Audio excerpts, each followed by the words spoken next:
Kami di Kompas TV di program khusus Mengawal Suara Rakyat. Kalau tadi Ilona bicara mengenai angka dari hasil hitung cepat yang sudah muncul, namun tetap harus menunggu hasil penghitungan resmi melalui begitu banyak proses tahapan, namun tetap harus kita kawal bersama karena proses mengawal ini jauh dari kata selesai. Kita akan membahasnya bersama dengan pengajar Jentera Institute, sudah ada Bivitri Susanti. Selamat malam Mbak Bibip.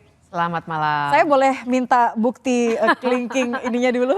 Udah mau hilang nih. Udah mau hilang ya? Untung ada kukunya Bekas-bekas di antara kuku. Saya warna ungu jadi nyambung, tapi udah mau hilang ya. Oke, tapi kan tidak secepat itu dong. Kalau misalnya tinta itu kan bolehlah kena sabun hilang. Tapi kan proses mengawal nggak boleh kita lepas begitu saja. Nggak boleh banget. Pakat karena ya? banyak ininya lah, banyak yang harus diawasi.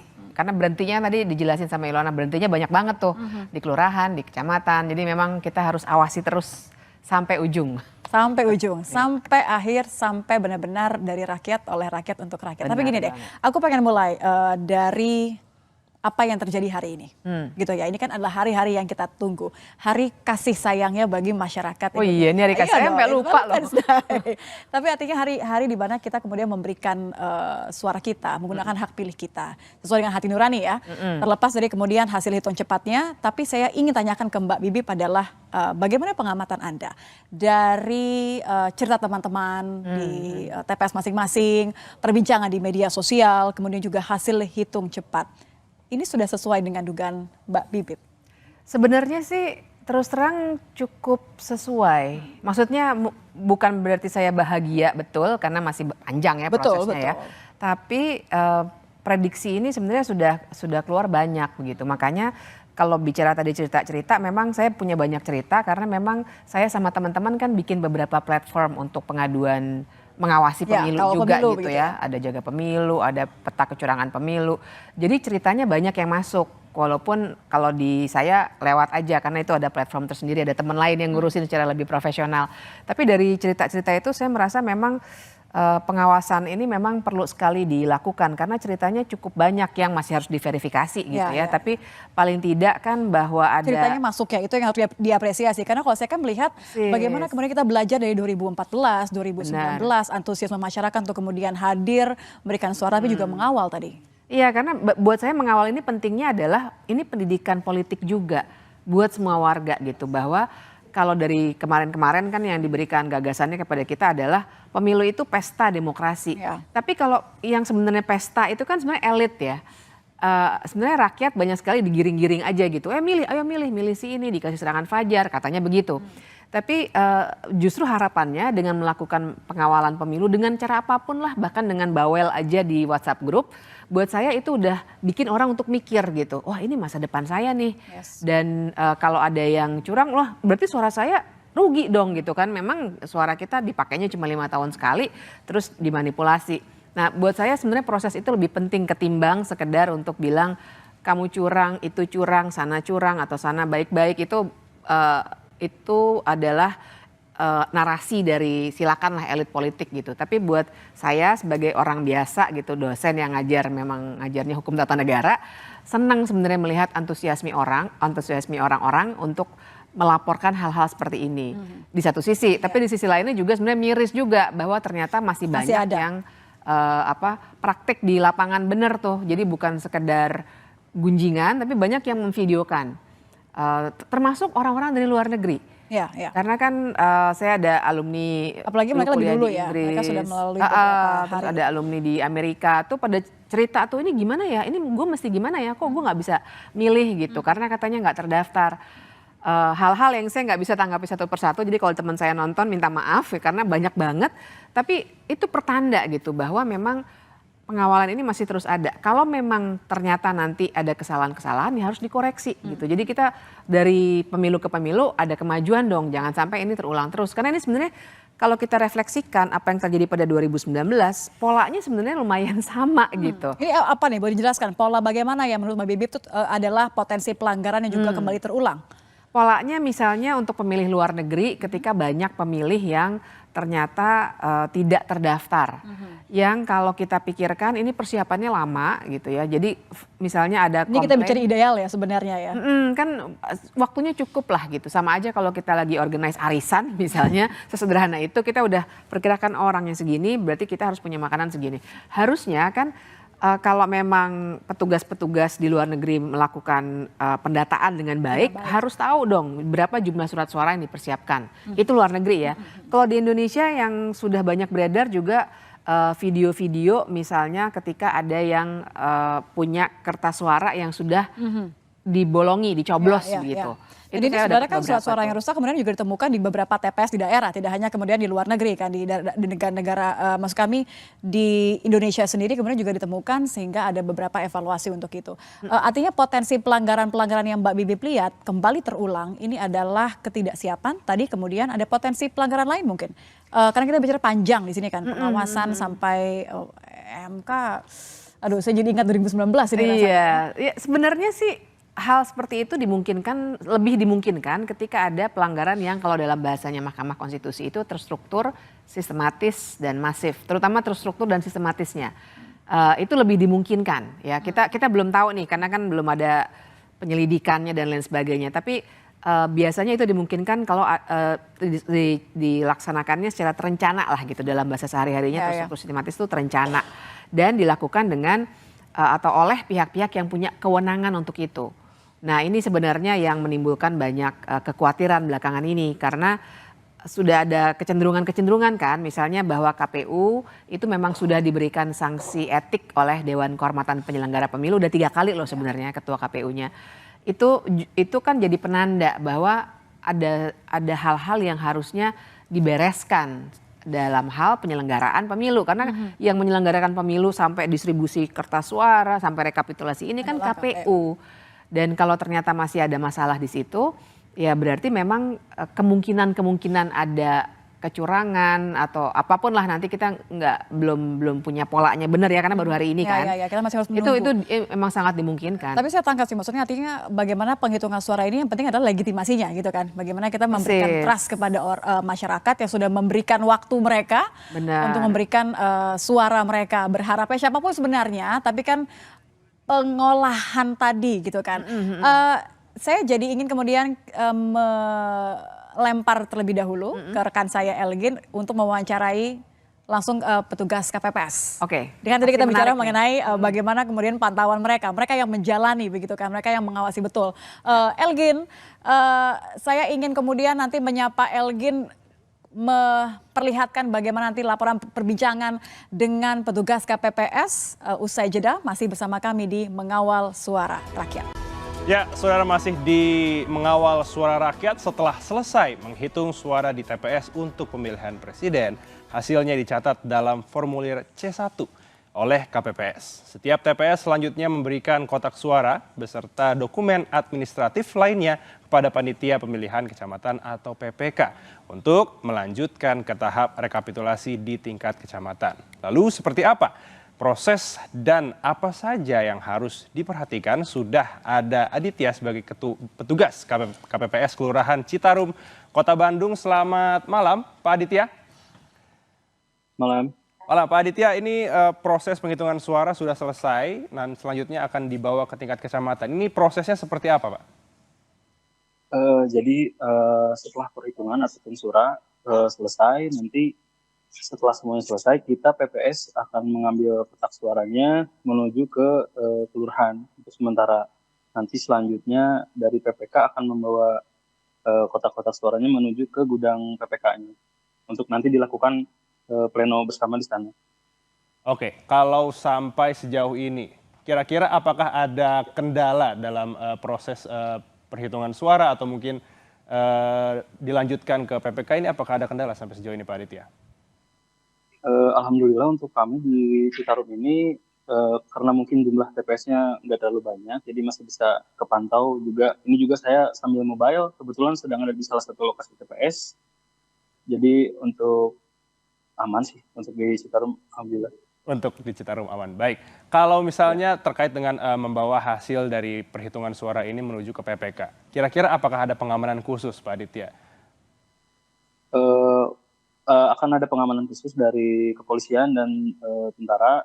Itu juga berlaku pada saat pendistribusian ke tiap TPS juga kita dikawal selalu oleh kepolisian dan tentara. Oke, berarti kalau misalnya ditarik garis besar, berarti selama proses penghitungan suara ini betul dijaga oleh pihak kepolisian dan juga TNI? Betul, betul. Mereka berjaga di luar gudang. Kunci gudang tetap ada di kami di PPS. Jadi nggak bisa ada akses masuk. Jadi tetap berjaga di luar gudang. Oke, nah Pak Aditya, kalau misalnya tadi kita bicara mengenai pengamanan yang dilakukan oleh kepolisian dan juga dari pihak TNI. Kalau Pak Aditya sendiri melihat dari pihak masyarakat sendiri, apakah antusias juga menjaga suara-suara mereka yang sudah mereka pilih? Antusias sekali kalau di Citarum, alhamdulillah, walaupun Halo? Pak Aditya, apakah ada suaranya? Mas Adit, suaranya apakah suara saya bakal terdengar? Boleh dibuka? Oke. Pak Aditya, boleh dilanjutkan tadi bagaimana antusiasme dari masyarakat di Citarum? antusias, alhamdulillah cukup baik. Walaupun tadi pagi sempat ada gerimis di Kota Bandung, tapi tidak menyurutkan semangat para pemilih. Jadi untuk antusias sampai hitung suara atau hitung surat suara juga ada warga yang menyaksikan. Oke, Pak Aditya, kita juga ingin mengetahui mungkin terkait dengan ini terakhir, Pak Aditya, terkait dengan petugas KPPS di sana, apakah sampai sejauh ini masih sehat semua kan, Pak? Tidak ada yang terkena kendala penyakit? Alhamdulillah, kita juga ada kerjasama dengan dari Puskesmas. Puskesmas berkeliling juga, ada hotline-nya juga apabila terjadi sesuatu. Untuk sementara ini sih di TPS ini terutama masih lancar kan, masih aman semuanya. Oke. Tidak ada, ya masih sehat. Masih sehat, alhamdulillah. Baik, Pak Aditya, terima kasih untuk informasinya. Selamat bertugas kembali, semoga lancar semuanya dan juga diberikan kesehatan terus sampai selesai. Terima kasih. Ya, saudara, jadi seperti itu gambaran perhitungan suara tentunya di salah satu KPPS yang ada di Citarum, Bandung. Selanjutnya kita akan lanjutkan perbincangan dengan rekan Nitya. Silakan, Nitya. Terima kasih, Algin. Saya kembali ke Mbak Bibip. Satu sisi saya senang melihat bahwa petugas KPPS dan juga masyarakat ya ini, kita lihat ini baru di Bandung saja, tapi yang lain juga saya yakin seperti Mbak Bibip katakan tadi bahwa kita siap mengawal sampai akhir. Bagaimanapun juga ini kan adalah kontestasi, gitu kan. Tentu tudingan-tudingan kecurangan, tudingan-tudingan kemudian potensi-potensi pelanggaran juga ini mau tidak mau kan ya kita berkaca dari yang lalu ya. Akan muncul mungkin tidak sekarang tapi nanti. Bagaimana kita harus menyikapi potensi-potensi ini agar tidak tereskalasi menjadi demonstrasi berujung ricuh misalnya seperti 2019. Ya, yang pasti kan tadi juga pas saya kesini di jalan tuh masih banyak tuh orang-orang yang masih menghitung. Jadi antusiasmenya kelihatan begitu ya. Dan justru buat saya adegan di mana saya melihat orang-orang masih menghitung di pinggir jalan tuh menandakan bahwa barangkali itulah caranya, paling tidak kita menggunakan saluran-saluran yang sudah tersedia dulu. Jadi dengan tadi ya misalnya ngawasin penghitungan. Jadi kan sebenarnya makanya juga teman-teman masyarakat sipil bikin kawal pemilu, bikin segala macam jaga pemilu itu justru mendorong itu sebenarnya. Supaya kalau memang melihat kecurangan daripada cuma disalurkan ke WhatsApp grup keluarga atau grup sekolah, mendingan nggak terverifikasi, mendingan dikasih ke kami. Karena kan banyak seperti jaga pemilu misalnya itu memang tersertifikasi Bawaslu gitu. Artinya kalau memang ada pengaduan-pengaduan yang masuk akan diproses sesuai dengan undang-undang pemilu. Dan jadinya nanti kita akan tahu apa diproses atau tidak dan seterusnya. Tapi memang begini, kan sekarang ada skeptisisme yang juga tinggi terhadap Bawaslu. Terhadap itu biasanya yang kami sarankan adalah tetap kumpulkan. Karena apapun yang kita udah punya itu data bagaimanapun. Jadi nanti kalau misalnya, makanya teman-teman udah bikin ada istilahnya peta kecurangan. kita bisa memetakan juga, kita bisa mendapatkan gambaran utuh. Terlepas dari nanti Bawaslu akan bilang ini pelanggaran, ini bukan, dan Dipilah seterusnya. begitu ya. Karena memang teknikalitasnya banyak banget. Teknikalitas yang saya maksud itu, kalau lihat undang-undang pemilu, kemudian ada peraturan KPU-nya, itu sangat namanya norma hukum ya, itu biasanya sangat penuh unsur gitu. Biasanya yang harus dipenuhi semua unsur, katakanlah begini misalnya, ada orang membagi-bagikan ini ya, botol seperti di depan kita ini, teh botol sosro, ke semua orang. Misalnya ada yang bilang, wah ini karena mendorong untuk memilih calon X gitu misalnya. Tapi Bawaslu kalau lihat pasalnya, dia akan cek dulu, bener nggak waktu saya bagi-bagiin teh botol sosro itu saya lagi pakai kostum dari si calon itu. Dan kedua, apakah saya adalah tim kampanye dari si paslon itu. Ya. Kalau enggak, meskipun kita bisa lihat secara kasat mata sebenarnya saya lagi berusaha membuat orang memilih si calon X, mungkin saya nggak akan kena oleh Bawaslu. Jadi memang banyak sekali teknis dalam norma hukum kita yang mungkin akan membuat kesulitan juga bagi Bawaslu, karena skeptisisme itu satu hal. Tadi. Tapi kesulitan juga ada di tingkatan teknis perundang-undangannya, karena memang masih banyak bolongnya gitulah ya undang-undang pemilu itu. Nggak bisa dihindari, nggak semua kemudian yang kita duga sebagai kecurangan adalah kecurangan menurut undang-undang. Ya, tapi sekali lagi, bagi kami yang penting kumpulin dulu aja. Jadi kita punya energinya dulu untuk disalurkan begitu ya, supaya tidak meledaknya dengan cara yang juga kita nggak kepingin lihat juga gitu. Paling tidak semua merasa berpartisipasi dan tahu bahwa apa yang dia lakukan nggak akan sia-sia, meskipun nanti Bawaslu bilang oh itu bukan kecurangan karena tidak memenuhi pasal ini misalnya begitu ya. Paling tidak kita punya kecenderungan, punya gambaran yang akan bisa membantu kita untuk menganalisis. Ini sebenarnya pemilunya bisa kita nanti namai legitimate atau tidak. Dan apakah dugaan pelanggaran itu kemudian nanti bisa kita rumuskan jadi sesuatu yang lebih jelas di pemilu ke depannya. Di mana bolongnya. Nah itu kan untuk perbaikan ke depan lah gitu. Tapi menarik kalau Anda mengatakan supaya kita menangani ini dengan kesadaran penuh begitu kan ya. Semua bukti tetaplah diberikan supaya nanti tidak tereskalasi dengan besar, tidak kemudian menumpuk, meledak di saat yang tidak tepat. Anda punya kekhawatiran juga bahwa itu akan terjadi. Ini kan situasi yang kemudian berbeda ya. Ini situasi yang kemudian agak spesial gitu kalau kita katakan. Benar, nah itulah kekhawatiran itu pasti ada ya. Tapi kalau buat saya memang jadi masalah karena pemilu ini spesial dalam hal kita bandinginnya memang tidak bisa ke 2019 saja misalnya. Jangan lupa ini ada 3 pasang, bukan cuma 2 seperti 2019. Dan satu lagi yang paling penting adalah ada masalah dari awal yang bikin sebenarnya warga ini juga punya pertanyaan yang besar. Masalah dari awal yang saya maksud adalah misalnya bagaimana hukum itu dibengkokkan di Mahkamah Konstitusi untuk mengizinkan orang yang sebenarnya masih debatable untuk bisa ikut pemilu. Ya. Jadi memang ada ingatan pasti, ada memori di kita semua, bahkan hari ini ketika nyoblos bahwa ini ada yang salah nih sebenarnya pemilu dari awal. Jadi energi kegundahan, mungkin bagi sebagian kemarahan gitu ya, itu sudah ada. Dan harapannya teralokasi dengan benar dengan cara tadi. Iya, dan bahwa kemudian tadi saya lihat saya sudah ungkapkan bahwa kalau situasinya adalah memang ada nepotisme, jadi kan dalam dunia hukum tata negara memang dikenal tuh nepotisme dalam politik itu nggak boleh karena orang yang punya kekuasaan akan bisa menyalahgunakan kekuasaannya untuk kepentingan kerabatnya. Nah yang terjadi di pemilu ini kan belum pernah ada dalam pemilu sebelumnya. Kita tahu persis lah gitu ya, dan ini yang menyebabkan letupan-letupan kemarahan itu suatu saat nanti bisa saja menjadi letupan yang lebih besar gitu.